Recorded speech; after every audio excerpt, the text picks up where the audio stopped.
Hello మామ, ఎలా ఉన్నారు? మామ, నువ్వు కానీ ఒక బిగినర్ అయితే ఈ బ్యాక్ వర్కౌట్ నీకోసం. ఈ బ్యాక్ వర్కౌట్ రొటీన్ ని ట్రై చేయి. రిజల్ట్స్ వచ్చాక కమెంట్లో థ్యాంక్స్ చెప్పు. సో ఫస్ట్ నువ్వైతే పుల్అప్స్తో వార్మప్ అయిపో మామ. మన ఫస్ట్ వేరియేషన్ వచ్చేసి ర్యాట్ పుల్ డౌన్. ఇది 4 సెట్స్ 15 రెపిటేషన్స్ చేయి మామ. నువ్వు చేసే ప్రతి వేరియేషన్ సేమ్ సెట్స్తో సేమ్ రెపిటేషన్స్ చేయి. ర్యాట్ పుల్ డౌన్ అయిపోయాక నువ్వు చేయాల్సింది క్రోస్ గ్రిప్ పుల్ డౌన్. ఇది కూడా same 4 sets 15 repetitions. Next variation వచ్చేసి సీటెడ్ కేబుల్ లో. ఇది మాత్రం నువ్వు చాలా స్లోగా కంట్రోల్డ్గా ఉంచు మామ నీ రెపిటేషన్స్ని. అదే అయిపోయాక నెక్స్ట్ వేరియేషన్ వచ్చేసి రివర్స్ గ్రిప్ పుల్ డౌన్.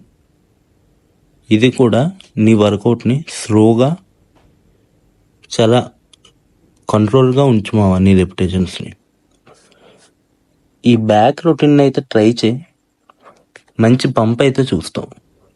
ఇంకా ఇలాంటి వర్కౌట్ కోసం నువ్వైతే ఫాలో అయిపో మామ.